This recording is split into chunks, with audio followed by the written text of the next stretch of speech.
السلام علیکم ورحمۃ اللہ وبرکاتہ۔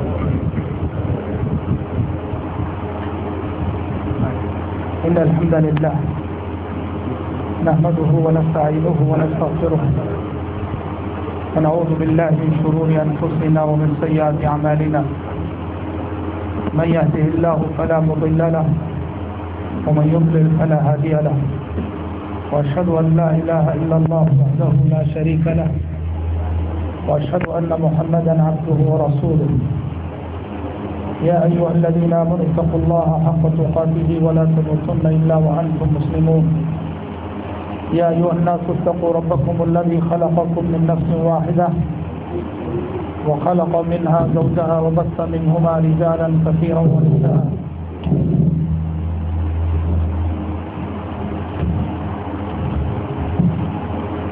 واتقوا الله الذي تساءلون به والارحام ان الله كان عليكم رقيبا۔ يا ايها الذين امنوا اتقوا الله وقولوا قولا سديدا يصلح لكم اعمالكم ويغفر لكم ذنوبكم، ومن يطع الله ورسوله فقد فاز فوزا عظيما۔ اما بعد فان خير الحديث كتاب الله، وخير الهدي هدي محمد صلى الله عليه وسلم، وشر الامور محدثاتها، وكل محدثة بدعة، وكل بدعة ضلالة، وكل ضلالة في النار۔ أعوذ بالله السميع العليم من الشيطان الرجيم من همزه ونفخه ونفثه، وما آتاكم الرسول فخذوه وما نهاكم عنه فانتهوا واتقوا الله إن الله شديد العقاب۔ محترم صدر اجلاس، امیر صوبائی جمعیت اہل حدیث ممبئی، حضرات علماء کرام اور اس عظیم الشان اجلاس کے معزز شرکاء، آج کے اس اجلاس میں مجھے آپ کے سامنے ایک اہم موضوع پر روشنی ڈالنی ہے۔ فتنہ انکار حدیث جو کہ ماضی میں کبھی چند افراد کی حد تک محدود تھا، آج موجودہ زمانے میں یہ فتنہ جماعتوں کی شکل میں، تحریکوں کی شکل میں اور تنظیموں کی شکل میں دنیا کے ہر ملک میں، دنیا کے ہر شہر میں اپنے شبہات کو پھیلا رہا ہے، اور بہت سارے نوجوان اپنی لا علمی کی وجہ سے یا اپنی کم علمی کی وجہ سے اس فتنے کی عزت میں بری طرح سے مبتلا ہے۔ تو حضرات گرامی، مجھے اس موضوع پر اپنے دیے گئے وقت میں انشاءاللہ تعالی بالاختصار روشنی ڈالنے کی میں کوشش کروں گا۔ اسلام کی بنیاد کتاب و سنت پر ہے، قرآن اور حدیث پر ہے، اور قرآن اور حدیث دونوں میں بڑا گہرا رشتہ ہے۔ حدیث پر ایمان لائے بغیر قرآن پر ایمان لانا صحیح نہ ہوگا، اور قرآن پر ایمان لائے بغیر حدیث پر ایمان لانا صحیح نہ ہوگا۔ وہی ایمان معتبر ہوگا جو بیک وقت قرآن اور حدیث، قال اللہ قال الرسول دونوں پر شامل ہو۔ حضرات گرامی، قرآن اور حدیث کے درمیان بڑا گہرا رشتہ ہے۔ قرآن مجید اگر متن ہے تو حدیث اس کی شرح ہے، قرآن اگر مجمل ہے تو حدیث اس کی تفصیل ہے، قرآن اگر مبہم ہے تو حدیث اس کی تفسیر ہے، قرآن اگر علم ہے تو حدیث عمل ہے، قرآن اگر نظریہ ہے تو حدیث اس کی تطبیق ہے، قرآن اگر دعویٰ ہے تو حدیث اس کی دلیل ہے۔ قرآن اور حدیث میں بڑا گہرا رشتہ ہے۔ قرآن مجید نے کہا وَأَنزَلْنَا إِلَيْكَ الذِّكْرَ لِتُبَيِّنَ لِلنَّاسِ مَا نُزِّلَ إِلَيْهِمْ وَلَعَلَّهُمْ يَتَفَكَّرُونَ۔ اے پیغمبر، ہم نے آپ کی جانب یہ قرآن اتارا ہے تاکہ آپ اس قرآن کو بیان کریں۔ اور کرنے کی بات ہے، یہ قرآن بیان کا محتاج ہے، یہ قرآن وضاحت کا محتاج ہے، یہ قرآن تفسیر کا محتاج ہے۔ اور قرآن کی وضاحت کس کی ذمہ داری، قرآن کی تفسیر کس کی ذمہ داری؟ نبی کریم صلی اللہ علیہ وسلم کی ذمہ داری تھی۔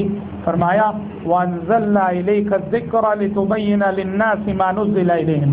اے پیغمبر، ہم نے آپ کی جانب قرآن اتارا ہے تاکہ آپ اس قرآن کو بیان کریں لوگوں کے ساتھ۔ نبی کریم صلی اللہ علیہ وسلم نے قرآن کی تفسیر کی اپنے قول کے ذریعے اور اپنے عمل کے ذریعے سے۔ آپ صلی اللہ علیہ وسلم کی سنت کے بغیر، آپ صلی اللہ علیہ وسلم کے اسوے کے بغیر، آپ صلی اللہ علیہ وسلم کی احادیث کے بغیر اسلام ادھورا ہے، اسلام کی تصویر نامکمل ہے۔ کوئی شخص جو منکر حدیث ہے، جو منکر حدیث ہے، وہ صرف قرآن کی روشنی میں 2 رکعت نماز پڑھ کے تو دکھا دے، قرآن کی روشنی میں نماز کا صحیح تصور پیش کر کے دکھا دے۔ قرآن ہمیں صرف اقیم الصلاۃ کہتا ہے، قرآن نے اوقات بتائے، قرآن نے رکعات کی تعداد بتائی، قرآن مجید نے نماز کا تفصیلی طریقہ نہیں بتایا، قرآن مجید بحالت رکوع کیا پڑھا جائے، بحالت قیام کیا پڑھا جائے، بحالت سجدہ کیا پڑھا جائے، یہ ساری تفصیلات قرآن مجید نے نہیں بتائی۔ قرآن نے اقیم الصلاۃ کہا، نماز قائم کرو، اور نبی کریم صلی اللہ علیہ وسلم نے عملاً نماز پڑھ کے کہا صلو کما رأیتمونی اصلی، جیسے تم نے مجھے نماز پڑھتے ہوئے دیکھا ویسے نماز پڑھو۔ قرآن نے حج کرنے کا حکم دیا، حج کی بعض تفصیلات قرآن مجید نے پیش کی، لیکن حج کا نقشہ مکمل ہوتا ہے حدیث رسول سے۔ نبی کریم صلی اللہ علیہ وسلم نے عملاً حج کر کے دکھایا اور صحابہ کو حکم دیا خذوا عنی مناسککم، خذوا عنی مناسککم، مجھ سے اپنا حج کا طریقہ سیکھ لو، مجھ سے اپنا حج کا طریقہ سیکھ لو۔ حضرات گرامی، یہ بات یاد رکھنا، حدیث کے بغیر اسلام نامکمل ہے، حدیث کے بغیر اسلام کی تصویر ادھوری ہے، اور حدیث کے بغیر اسلام ویسے ہی ہے جیسے پیغمبر کے بغیر اسلام ہو۔ پیغمبر کے بغیر اسلام کا تصور نہیں ہو سکتا، ویسے ہی حدیث رسول کے بغیر اسلام کا تصور نہیں کیا جا سکتا۔ نبی کریم صلی اللہ علیہ وسلم کو اللہ تبارک و تعالیٰ نے تشریح کے اس مقام پہ فائز کیا تھا کہ آپ صلی اللہ علیہ وسلم کا ایک ایک لفظ قانون، ایک ایک لفظ دستور اور ایک ایک لفظ شریعت کا درجہ رکھتا تھا۔ قرآن نے کہا وَمَا يَنطِقُ عَنِ الْهَوَىٰ وَمَا يَنطِقُ عَنِ الْهَوَىٰ إِنْ هُوَ إِلَّا وَحْيٌ يُوحَىٰ، کہ نبی جو بھی بات کہتے ہیں وہ اپنی من کی بات نہیں کہتے، اپنی دل کی بات نہیں کہتے۔ نبی کریم صلی اللہ علیہ وسلم جو بھی کہا کرتے ہیں شریعت کے حوالے سے، وہ آسمان سے آنے والی وحی ہوا کرتی ہے۔ آپ صلی اللہ علیہ وسلم اگر کسی سوال کے جواب میں نعم کہہ دیں، قیامت تک کے لیے وہ چیز جائز ہو جائے، اور کسی سوال کے جواب میں لا کہہ دیں، قیامت تک کے لیے وہ چیز حرام اور ناجائز ہو جائے۔ آپ صلی اللہ علیہ وسلم ایک مرتبہ صحابہ کرام رضوان اللہ علیہ مجمعین کے درمیان تشریف فرما تھے، اور حج کے سلسلے میں آپ حکم فرما رہے تھے کہ لوگوں، اللہ تعالیٰ نے تم پہ حج فرض کیا لہذا حج کرو، اللہ تعالیٰ نے تم پر حج فرض کیا لہذا حج کرو۔ ایک سائل اٹھے اور اٹھ کر پوچھنے لگے، اے اللہ کے نبی، کیا ہم پر ضروری ہے کہ ہر سال حج کریں؟ ہر سال حج کرنا فرض ہے؟ آپ خاموش رہے۔ سائل نے پھر سوال دہرایا کہ ہر سال حج کرنا فرض ہے؟ آپ خاموش رہے۔ سائل نے پھر سوال دہرایا کیا ہر سال حج کرنا فرض ہے؟ آپ خاموش رہے، اور اس کے بعد کہنے لگے این السائل، سائل کہاں ہے؟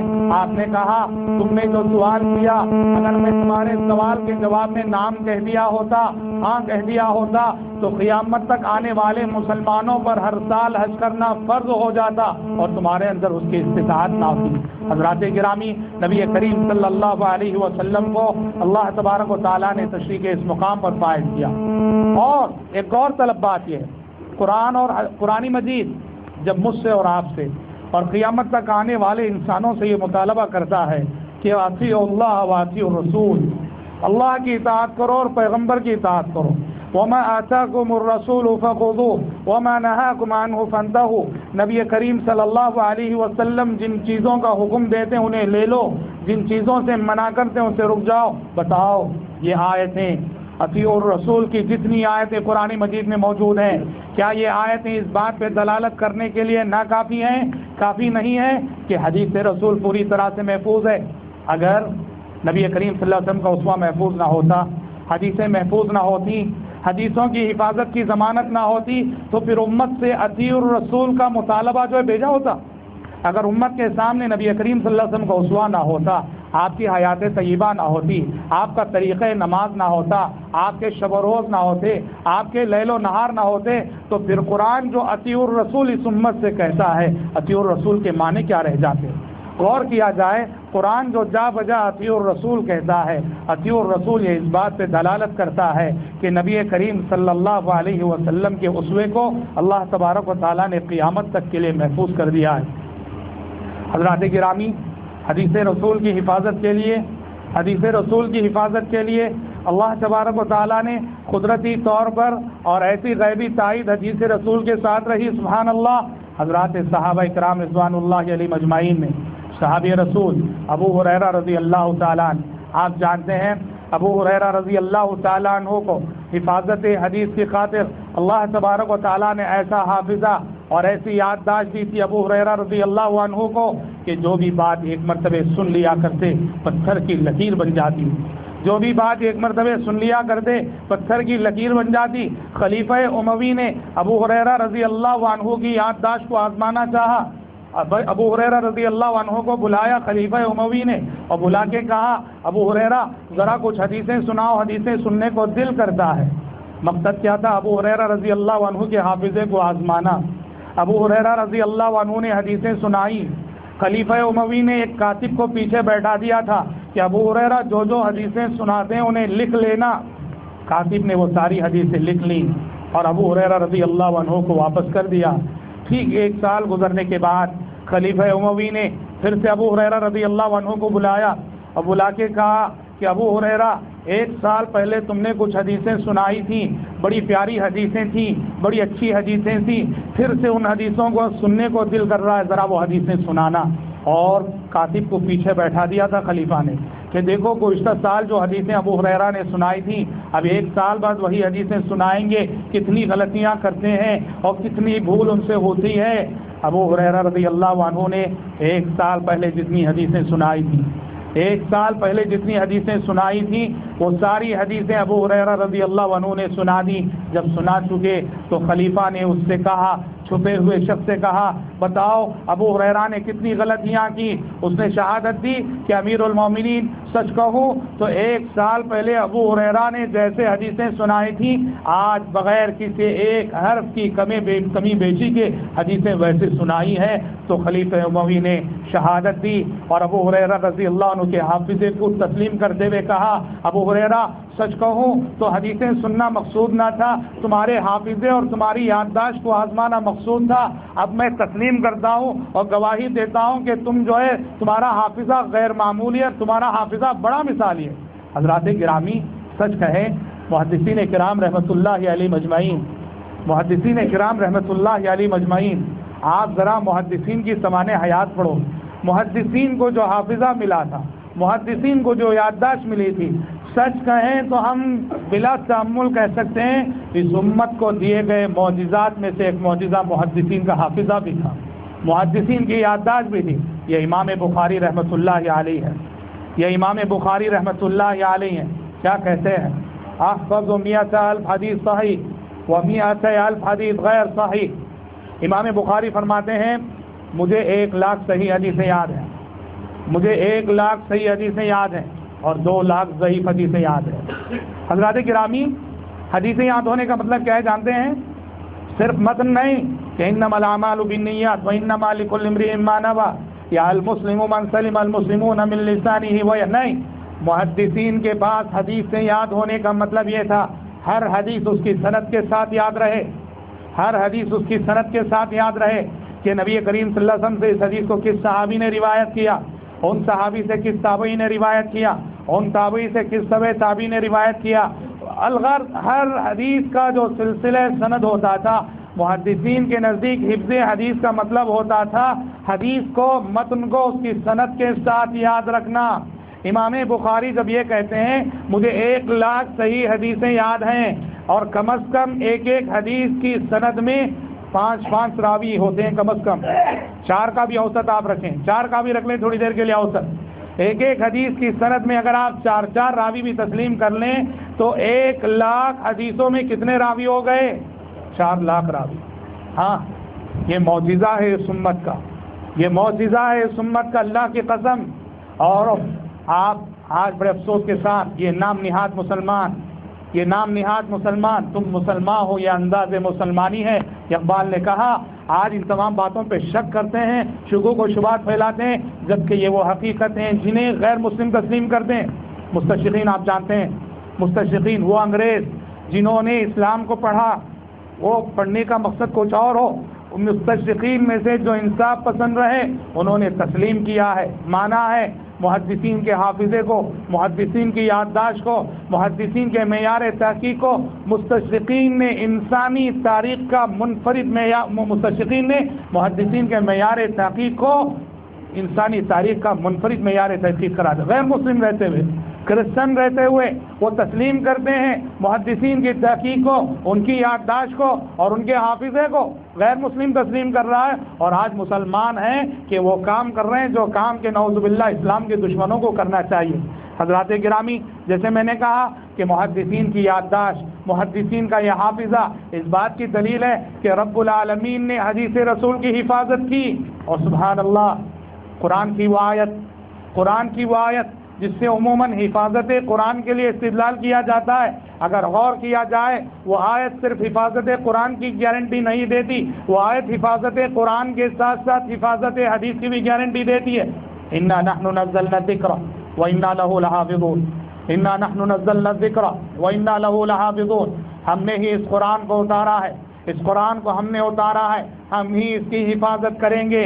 اس آیت سے ذرا غور کرو، اللہ تعالیٰ نے قرآن مجید کی حفاظت کی گارنٹی لی، قرآن محفوظ ہوا، قرآن محفوظ رہا، ساری امت کا اس بات پہ اجماع الحمدللہ۔ لیکن یاد رکھنا یہی آیت حفاظت حدیث کی بھی گارنٹی دے، وہ کیسے؟ قرآن کی حفاظت دو معنوں میں، قرآن کی حفاظت کے دو پہلو ہیں، ایک پہلو نص قرآن کی حفاظت، ایک پہلو ہے نص قرآن کی حفاظت، قرآن کے الفاظ کی حفاظت، قرآن کی آیتوں کی حفاظت، قرآن کے جملوں کی حفاظت، اور قرآن کی حفاظت کا دوسرا پہلو ہے معنی قرآن کی حفاظت، تفسیر قرآن کی حفاظت، شرح قرآن کی حفاظت۔ یہ آیت سبحان اللہ اس معنی میں جہاں قرآن مجید کی حفاظت کی گارنٹی دیتی ہے، وہی حفاظت حدیث کی بھی ضمانت اور حفاظت حدیث کی بھی گارنٹی دے رہی ہے۔ نبی کریم صلی اللہ علیہ وسلم نے، میں زیادہ تمہید میں نہیں جاؤں گا، اپنے اصل موضوع پر آتا ہوں۔ جی ہاں، مجھے ڈر ہے کہ میری آواز کہیں میرے موضوع کے مکمل ہونے سے پہلے بیٹھ نہ جائے، اور میں بڑی معذرت کے ساتھ عرض کرتا ہوں، میں اگر مناسب نہ ہو تو میں آدھا گھنٹہ بھی بول نہیں سکتا ہوں، بڑی معذرت کے ساتھ۔ میری آواز جہاں تک ساتھ دے گی میں انشاءاللہ تعالی میں بولنے کی کوشش کروں گا انشاءاللہ تعالی۔ نبی کریم صلی اللہ علیہ وسلم نے، آپ صلی اللہ علیہ وسلم نے احادیث میں، کئی احادیث میں جہاں فیوچر میں آنے والے فتنوں کی پیشن گوئی کی ہے، امت کے مستقبل میں آنے والی فتنوں کی پیشن گوئیاں کی ہیں، ان میں کئی احادیث میں آپ نے فتنہ انکار حدیث کی بھی پیشن گوئی، فتنہ انکار حدیث کی بھی پیشن گوئی آپ صلی اللہ علیہ وسلم نے کی۔ چنانچہ ابو داؤد وغیرہ کی روایت ہے، مقداد بن اسود رضی اللہ، مقداد بن معدی کریم رضی اللہ عنہ راوی ہیں، کہتے ہیں نبی کریم صلی اللہ علیہ وسلم نے فرمایا الا انی اوتیت القرآن ومثلہ معہ، کہا کہ لوگوں سنو، مجھے قرآن دیا گیا ہے، مجھے قرآن دیا گیا ہے، اور قرآن کے ساتھ قرآن جیسی دوسری چیز بھی دی گئی ہے۔ کیا مطلب؟ حدیث، قرآن دیا گیا مطلب قرآن وہی ہے، آسمان سے نازل شدہ وہی ہے۔ نبی کریم صلی اللہ علیہ وسلم فرما رہے ہیں جس طرح میں قرآن دیا گیا ہوں، قرآن کے ساتھ اسی جیسی دوسری چیز بھی مجھے دی گئی ہے، یعنی حدیث رسول دی گئی ہے۔ دوسرے الفاظ میں آپ فرما رہے ہیں جس طرح قرآن وہی ہے، حدیث رسول بھی وہی ہے، حدیث رسول بھی وہی۔ یہ ایک مستقل ٹاپک ہے، حدیث رسول کیسے وہی ہے، اس پر مستقل جو بولا جا سکتا ہے انشاءاللہ کسی اور موقع پر۔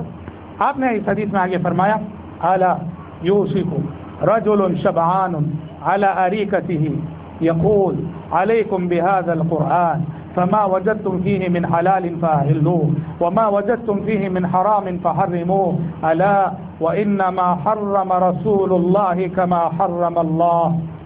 آپ نے فرمایا لوگوں آگاہ رہو، قریب ہے وہ زمانہ، قریب ہے وہ زمانہ جب ایک پیٹ بھرا شخص شکم سیر ہوگا، آسودہ حال ہوگا، اپنی مسند پر ٹیک لگائے بیٹھا ہوگا اور لوگوں سے آرڈر کر رہا ہوگا، کیا کہہ رہا ہوگا؟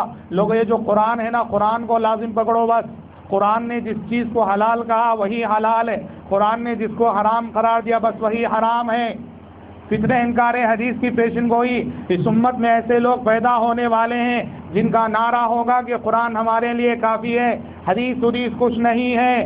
غور کرنے کی بات ہے، آپ صلی اللہ علیہ وسلم کیا صفت بیان کر رہے ہیں؟ جو منکرین حدیث پیدا ہوں گے ان کی کیا صفت؟ شبعان، پیٹ بھرا شخص، آسودہ حال شخص، شکم سیر شخص جو اپنی مسند پر ٹیک لگائے بیٹھا ہوگا۔ مطلب یہ ہے آپ فرما رہے ہیں حدیث کا انکار کرنے والا طبقہ کون ہوگا؟ آرام پسند طبقہ ہوگا، یہ عیش پرست طبقہ ہوگا، یہ مالدار طبقہ ہوگا۔ یہ آپ منکرین حدیث کی تاریخ پڑھ لو، ہمارے ملک ہندوستان میں جتنے منکرین حدیث پیدا ہوئے سب ایک سے ایک مالدار، نیاز فتح پوری ہو، اسلم جیراج پوری ہو، غلام احمد پرویز ہو، عبداللہ چکڑالوی ہو، برقع جیلانی ہو، یہ سب وہ منکرین حدیث ہیں جن کی زندگیاں خوب عیش میں گزری، آرام میں گزری۔ انہوں نے حکومت کی نوکریاں انہوں نے کی، اور جب ریٹائرڈ ہوئے اور قبر میں پیر لٹکائے آخرت بنانے کی جب بات آئی تو اس طرح حدیثوں پہ اعتراض کر کے انہوں نے جو اپنی آخرت بگاڑی۔ ایک سے ایک مالدار طبقہ، ایک سے ایک آسودہ حال طبقہ۔ آپ صلی اللہ علیہ وسلم کی پیشن گوئی ہے کہ وہ آسودہ، غور کرنے کی بات یہ بھی بات ہے، کیا وجہ ہے، کیا سبب ہے کہ جو آسودہ حال طبقہ ہے، مالدار طبقہ ہے، وہ حدیثوں کا انکار کرے گا؟ دیکھو، اس لیے کہ حدیثیں ان کی آرام پرستی کے راستے میں رکاوٹ ہیں۔ صرف قرآن کی بات کریں تو قرآن کی روشنی میں اگر آپ محرمات کی فہرست بنائیں گے، بہت تھوڑے محرمات، قرآن کی روشنی میں جو چیزیں حرام ہیں وہ بہت تھوڑے ہیں، لیکن حدیث کو ماننے کی صورت میں محرمات کی فہرست طویل ہو جاتی ہے۔ ان کی عیش پرستی کے راستے میں حدیث رسول بہت بڑی رکاوٹ ہے، اس لیے حدیث ہی کا انکار کر دو، نہ رہے بانس نہ بجے بانسری۔ اور دوسری بات یہ ہے کہ علم حدیث یہ محنت طلب علم ہے، مشقت طلب علم ہے، جستجو طلب علم ہے۔ آپ علم حدیث کے متخصصین سے پوچھو، کبھی کبھی علمی پیچیدگیوں کی وجہ سے ایک ایک حدیث کی سند پر حکم لگانے میں سوچتے سوچتے تحقیق کرتے ہوئے ہفتہ دو ہفتے گزر جاتے ہیں۔ جو آسودہ حال لوگ ہیں، آرام پسند لوگ ہیں، ان سے یہ محنت نہیں ہوگی، ان سے یہ مشقت برداشت نہیں ہوتی، اس وجہ سے وہ حدیثی کا انکار کر بیٹھتے ہیں۔ تو اسی لیے آپ صلی اللہ علیہ وسلم نے فرمایا منکرین حدیث یہ عیش پرست طبقہ ہوگا، آرام پسند طبقہ ہوگا۔ اور حضرات گرامی، آپ نے یہ جو فرمایا کہ وہ اپنے مسند پر ٹیک لگائے بیٹھا ہوگا، کہہ رہا ہوگا قرآن کو لازم پکڑو، قرآن ہمارے لیے کافی ہے۔ ہمارے ہندوستان، ہمارے غیر منقسم ہندوستان 47 میں تو منقسم ہو گیا، غیر منقسم ہندوستان کے ایک بڑے منکر حدیث عبداللہ چکڑالوی کے فرزند مولوی محمد ابراہیم، ایک متبع سنت مضبوط اہل حدیث مولوی محمد ابراہیم، باپ جو ہے منکر حدیث اور بیٹا متبع سنت، اللہ اکبر۔ مولوی محمد ابراہیم باپ جو ہے اپنے بچوں کے ساتھ انصاف نہیں کر رہا تھا، بچوں کے ساتھ منکر حدیث باپ انصاف نہیں کر رہا تھا۔ مولوی محمد ابراہیم متبع سنت ہونے کی وجہ سے ان کو ان کے حقوق نہیں دے رہا تھا، تو مولوی محمد ابراہیم نے اپنے باپ کو نصیحت کرتے ہوئے وہ حدیثیں سنانی شروع کی جو اولاد کے درمیان انصاف کرنے کا حکم دیتی ہیں۔ جب وہ حدیثیں سنا رہے تھے اپنے باپ کو تو عبداللہ چکڑالوی کہنے لگا، ابراہیم ہمیں حدیثیں مت سناؤ، ہم سے بات کرنا ہو تو صرف قرآن کے حوالے سے بات کرو۔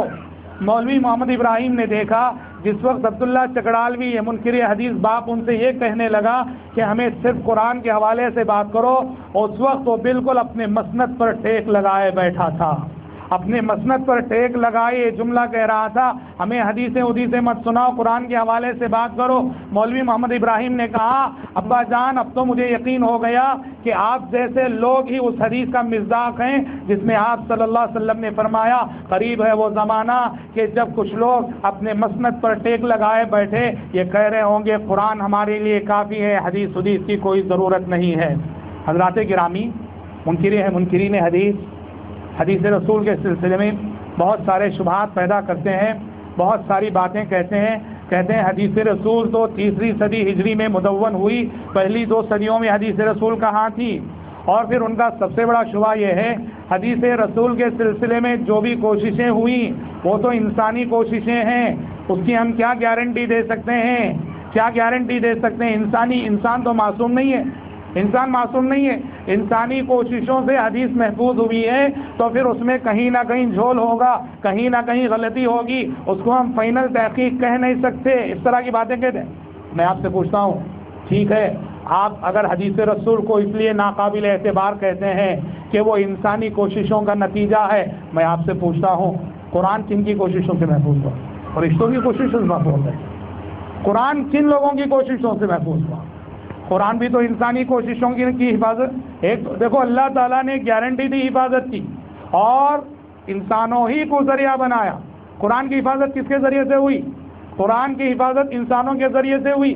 اللہ نے اپنی آخری کتاب کی حفاظت انسانوں کے ذریعے سے کی، اور آج منکرین حدیث بھی مانتے ہیں، حفاظت قرآن کو تسلیم کرتے ہیں۔ جب آپ مانتے ہیں کہ حفاظت قرآن کے سلسلے میں انسانی کوششیں معصوم ہیں، تو آپ کو ماننا پڑے گا کہ حفاظت حدیث کے سلسلے میں بھی یہ انسانی کوششیں معصوم ہیں، اس لیے کہ جس اللہ نے قرآن کی حفاظت کی گارنٹی دی، اسی اللہ نے حدیث رسول کی حفاظت کی گارنٹی دی ہے۔ جب وہ کہتا ہے اطیعوا اللہ واطیعوا الرسول، اور جب وہ یہ کہتا ہے وما آتاکم الرسول فخذوہ وما نہاکم عنہ فانتہوا۔ حضرات گرامی، ہم محدثین کرام رحمۃ اللہ علیہ مجمعین کو جس قدر بھی خراج تحسین پیش کریں کم ہے۔ آج حدیث رسول اس پیمانے پہ محفوظ ہو گئی، اور حفاظت کا اور تحقیق کا وہ اعلیٰ معیار حدیث رسول کو نصیب ہوا جو قرآن سے پہلے گزری ہوئی آسمانی کتابوں کو بھی وہ معیار نصیب نہیں ہوا۔ قرآن سے پہلے جتنی آسمانی کتابیں، توریت، انجیل، زبور، ان کتابوں کو بھی حفاظت کا وہ معیار اور تحقیق کا وہ معیار نصیب نہ ہوا جو حدیث رسول کو ہوا۔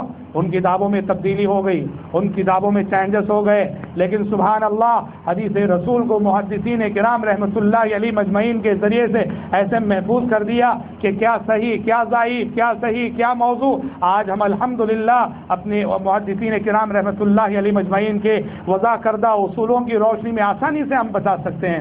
حضرات گرامی، آج محدثین کرام رحمۃ اللہ علیہ مجمعین کی کوششوں کے نتیجے میں کوئی بھی بات ہم کہتے ہیں، کوئی بھی حدیث ہم حدیث نبی کریم صلی اللہ علیہ وسلم کے حوالے سے کہتے ہیں، اللہ کا شکر ہے آج ہم سند پیش کر سکتے ہیں۔ آج ہم کوئی بھی حدیث پیش کرتے ہیں تو آج ہم پوری سند پیش کر سکتے ہیں۔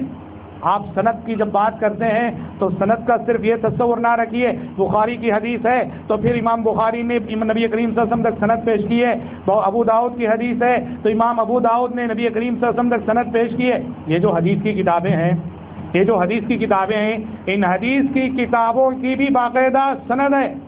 آج جو طلبہ مدارس میں زیر تعلیم مدارس میں پڑھتے ہیں، ان طلبہ کو باقاعدہ اجازہ حدیثیہ دیا جاتا ہے، حدیث کی کتابیں روایت کرنے کی سند دی جاتی ہے۔ آج حدیث پڑھانے والا استاد اپنے طلبہ کو یہ سند دیتا ہے کہ میں نے اپنے استاد سے صحیح بخاری پڑھی ہے جو کہ میں نے تمہیں پڑھائی ہے، اب تم اس صحیح بخاری کو اپنی آنے والی نسلوں اپنے شاگردوں کو پڑھا سکتے ہو، یہ اجازت دیتا ہے استاد۔ اور وہ حوالہ دیتا ہے میں نے اپنے استاد سے صحیح بخاری سنی ہے، اور وہ اپنے استاد سے یہ سلسلہ کہاں تک جا ملتا ہے؟ امام بخاری تک سند موجود ہے، حافظ ابن حجر عسقلانی اور حافظ ابن حجر عسقلانی سے امام بخاری تک۔ دنیا میں جتنی حدیث کی کتابیں موجود ہیں الحمدللہ باقاعدہ ان سب کی سندیں موجود ہیں، اہل علم کے پاس موجود ہیں۔ تو اس طرح آج ہم کوئی بھی حدیث کہتے ہیں، قول رسول اللہ کہتے ہیں تو پورا ثبوت دے سکتے ہیں۔ اور آج دنیا کی کسی قوم کے پاس، دنیا کی کسی امت کے پاس یہ معیار تحقیق ہے نہیں۔ یہ دنیا کی کوئی بھی دوسری قوم، دنیا کے کسی بھی دوسرے مذہب کے ماننے والے اپنے مذہبی پیشوا کے حوالے سے کوئی بھی بات کہتے ہیں، وہ کسی ایک بات کی بھی سند نہیں پیش کر سکتے۔ دنیا کی کسی قوم کے پاس سند کا سلسلہ نہیں ہے۔ یہ صرف اور صرف محدثین کرام رحمۃ اللہ علیہ مجمعین کی کوششوں کا نتیجہ اللہ کے فضل کے بعد۔ دیکھیے بہت ساری باتیں ہیں۔ پچھلی صدی ہجری میں ایک واقعہ ہوا، پچھلی صدی میں ہم 1437 میں ہیں، جی ہاں، پچھلی صدی میں جو ہے ایک واقعہ ہوا جو منکرین حدیث کے لیے زبردست تماچے کی حیثیت رکھے۔ وہ کیا ہے؟ صحیفہ حمام ابن منبہ کے دریافت۔ حمام بن منبہ کون ہے؟ یہ حضرت ابو ہریرہ رضی اللہ عنہ کے شاگرد، حضرت ابو ہریرہ جنہوں نے سب سے زیادہ حدیث روایت کی، حضرت ابو ہریرہ کے شاگرد حمام بن منبہ۔ حمام بن منبہ نے اپنے استاد ابو ہریرہ رضی اللہ عنہ سے جو حدیثیں سنی تھیں ان کو ایک کتاب میں صحیفے کی شکل میں محفوظ کر لیا تھا، اور یہ صحیفہ گم ہو گیا۔ یہ صحیفہ جو ہے تاریخ میں گم ہو گیا۔ بس تاریخ کی کتابوں میں اس کا حوالہ ملتا تھا کہ حمام ابن منبہ جو حضرت ابو ہریرہ کے شاگرد ہیں، ان کا ایک صحیفہ موجود تھا جو کہ گم ہو چکا ہے۔ سب محدثین مورخین یہی کہتے گم ہو چکا ہے۔ ہمارے ملک کے بہت بڑے محقق جو پیرس میں رہتے تھے، ڈاکٹر حمید اللہ، حیدرآباد کے تھے، وہ پیرس میں رہتے تھے، بہت بڑے محقق، جی ہاں، کافی ان کی تحقیقات کو دنیا نے بڑی قدر کی، بڑی قیمتی تحقیقات ہیں۔ ڈاکٹر حمید اللہ کو صحیفہ حمام ابن منبہ کا ایک نسخہ جو ہے غالباً برلین جرمن کی کسی لائبریری میں ملا۔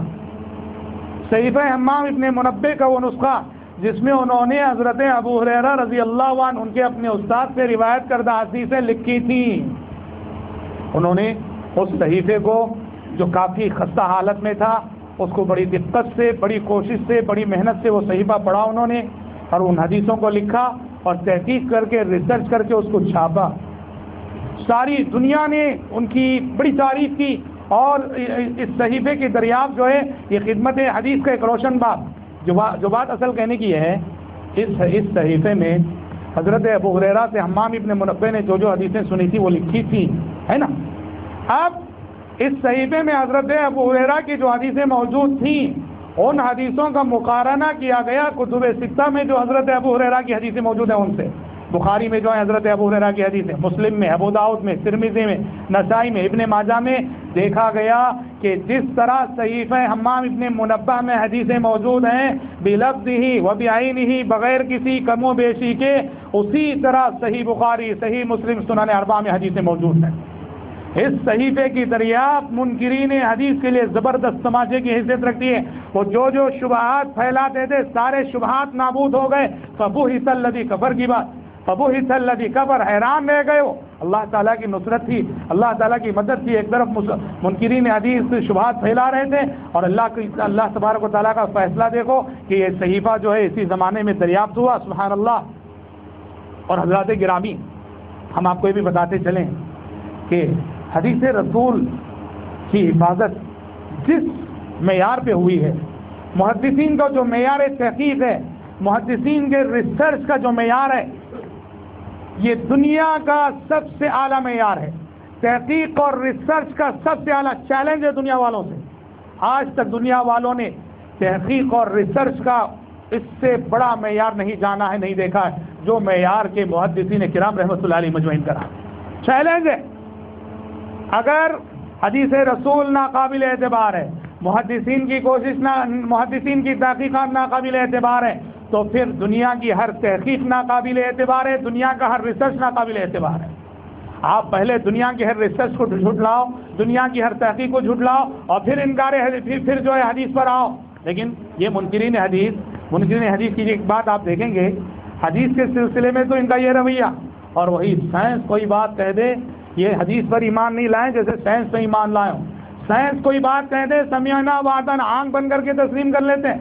محکمہ آثار قدیمہ کے لوگ کہتے ہیں کوئی چیز دریافت کی، کہتے ہیں یہ مجسمہ، یہ ڈھانچہ، یہ مجسمہ جو ہے اتنے ہزار سال پرانا ہے، اتنے ملین سال پرانا ہے، تسلیم کر لیتے ہیں۔ غور کرو، یہ لوگ جیسے سائنس پر ایمان لائے ہوں۔ ہاں، غیر مسلم محققین جو کہتے ہیں اس کو تسلیم کرتے ہیں، اور وہ محققین اور وہ معیار تحقیق جس میں سند کے ایک ایک انسان کی زندگی کو کھنگالا گیا ہے، پڑھا گیا ہے، پرکھا گیا ہے، اس کی یادداشت کو، اس کے حافظے کو، اس کی امانت داری کو، اس کی دیانت داری کو، یہ تحقیق ناقابل اعتبار، اور یہ غیر مسلم جو تحقیق پیش کرتا ہے اور اس کو جو ہے آنکھ بند کر کے تسلیم کرتے ہیں۔ یہ دیکھو یعنی کیسا معیار ہے انسانوں کا، وہ منکرین حدیث کا۔ میں آپ کو یہ بھی بتاتا چلوں کہ اللہ حدیث رسول، قرآن جب ہم سے یہ کہتا ہے کہ اگر کوئی شخص نبی کریم صلی اللہ علیہ وسلم کی آواز کے آگے اپنی آواز بلند کرتا ہے، آپ صلی اللہ علیہ وسلم کے آگے بآواز بلند بات کرتا ہے، اپنی آواز نبی کریم صلی اللہ علیہ وسلم کی آواز سے بلند کرتا ہے، اس شخص کے زندگی کے اعمال ضائع ہو سکتے ہیں۔ یا ایھا الذین آمنوا لا ترفعوا اصواتکم فوق صوت النبی ولا تجهروا له بالقول كجهر بعضکم لبعض ان تحبط اعمالکم وانتم لا تشعرون۔ تو غور کرو، جو حدیث رسول کے خلاف محاذ جنگ کھولے رکھے، ایسے شخص کی زندگی کا کیا ہوگا۔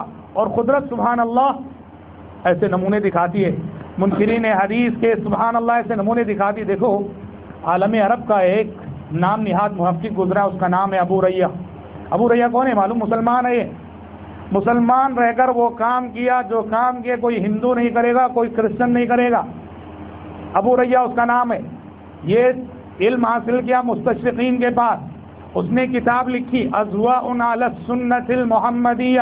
یہ کتاب کیا ہے؟ یہ کتاب حقیقت میں حدیث رسول کے خلاف اعلان جنگ ہے، اور اس کتاب میں اس نے خصوصیت کے ساتھ صحابی رسول ابو ہریرہ رضی اللہ عنہ کی ذات و کردار پر بہت کیچڑ اچھالا۔ کیوں؟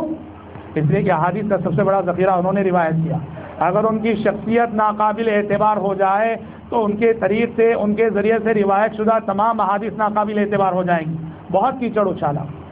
آپ جانتے ہیں موت کے وقت یہ ابو ریہ جب اس کے انتقال کا وقت آیا، اس کی وفات کا وقت آیا، تو بڑی تکلیف سے مرا ہو، بڑی تکلیف سے، روح نہیں نکل رہی تھی، تڑپ رہا تھا، اور نگاہیں دیوار پہ ایک جگہ جما دیا تھا، اور اس کی زبان پہ آپ جانتے ہیں صرف اور صرف ابو ہریرہ کا نام، ابو ابو ابو ابو ابو کہتا تھا۔ کئی گھنٹے اس حالت میں رہا، وہ روح قبض نہیں ہو رہی تھی، اور ابو ابو جیسے کہ وہ معذرت کرنا چاہتا، ابو ہریرہ سے معافی مانگنا چاہتا ہو جیسے۔ اور یہ واقعہ آپ سند کے ساتھ روایت کر سکتے ہیں۔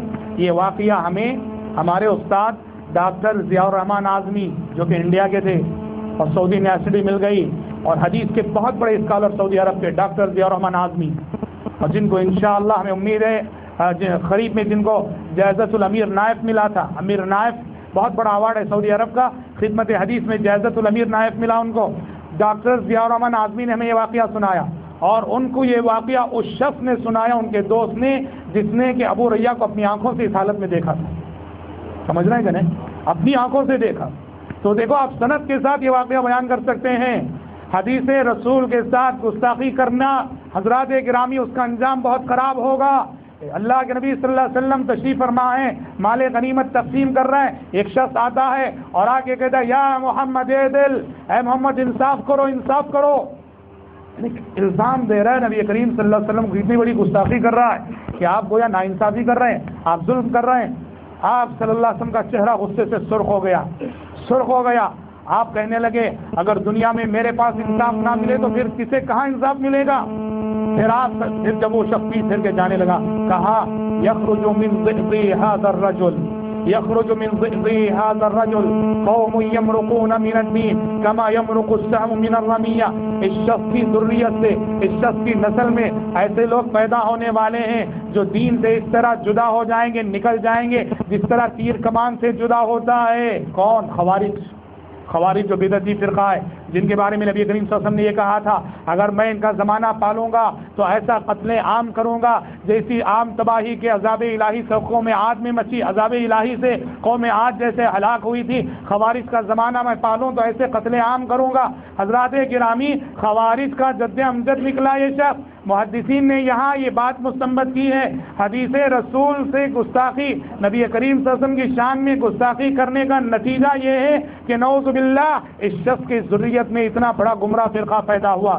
جو لوگ ساری حدیث کے خلاف محاذ جنگ کھولے ہوئے ہوں، حدیث رسول کے خلاف محاذ جنگ کھولے ہوئے ہوں، ان لوگوں کو چوکنا ہو جانا چاہیے۔ رب العالمین آخرت سے پہلے انہیں دنیا میں بہت سارے فتنوں میں مبتلا کرتا ہے۔ حضرات گرامی، میرے موضوع کا ایک حصہ ہے موجودہ دور میں ایک، دیکھو انکار حدیث کی دو قسمیں ہیں، ایک ہے کلی انکار، حدیث کی ضرورت ہی نہیں، صرف قرآن کا بھی، ایک ہے جزوی انکار کہ کسی حدیث کو کہتے ہیں ہم حدیث کو تو مانتے ہیں، خبر احاد کو نہیں مانیں گے، یا فلاں حدیث کو نہیں مانیں گے، دجال کے سلسلے میں آئی ہوئی حدیث کو نہیں مانیں گے، یا پھر وہ جو حضرت سالم رضی اللہ عنہ کی رضاعت کے سلسلے میں آئی ہے۔ جزوی انکار جسے کہتے ہیں، یہ تو نعوذ باللہ اس قدر یہ فتنہ پھیلتا جا رہا ہے، اس قدر پھیلتا جا رہا ہے کہ آج کوئی شہر، کوئی بستی جو ہے اس فتنے سے خالی نہیں، اور سب کی بنیاد کیا ہے جانتے ہیں؟ عقل پرستی، عقل پرستی۔ آج بڑے افسوس کے ساتھ کہنا پڑتا ہے بعض مصنفین، مفکرین، دانشور جنہیں امت اپنا رہنما تسلیم کر دیے، رہبر تسلیم کر دیے، اور جن کی کتابیں بڑے پیمانے پہ پڑھی جاتی ہیں، ان سے حدیث رسول کے سلسلے میں ایسی لغزشیں ہوئی ہیں، اور ان کی بعض تحریرات نے حدیث رسول کے اعتماد کو ایسا ٹھیس پہنچایا۔ آج ہر شخص، ہم نے کیسے کیسے لوگوں کی باتیں سنی ہیں، اور کیسے کیسے لوگوں، ایک صاحب، ایک مجلہ ہے زندگی میں ایک صاحب سوال کرتے ہیں.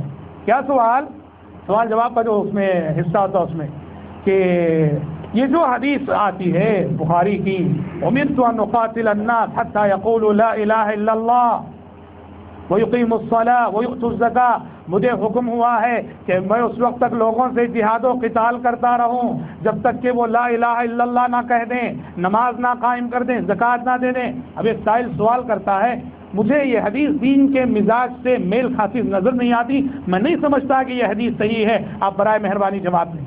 یہ جو مزاج ہے، یہ جو سوچ ہے، ہر شخص اپنی اپنی عقل پر جو ہے اپنی اپنی عقل کے اعتبار سے حدیثوں کو تولنے لگے اور کہے کہ میری اپنی فہم کے اعتبار سے یہ حدیث دین کے مزاج سے میل نہیں کھاتی، یہ اتنی گمراہ کن ذہنیت ہے کہ آج نعوذ باللہ ہر کس و ناقص حدیثوں پر شک کرتا نظر آتا ہے. اور عقل پرستی کے اس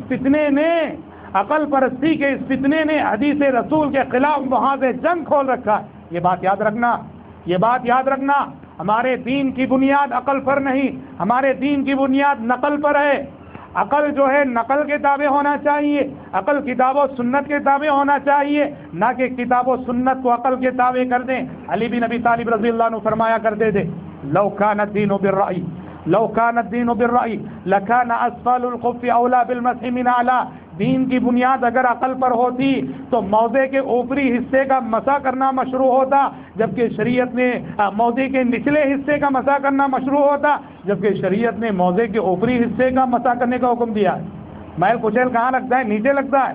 اور شریعت نے کہاں کا مسح کرنے کا حکم دیا ہے؟ موضع کے اوپری حصے کا.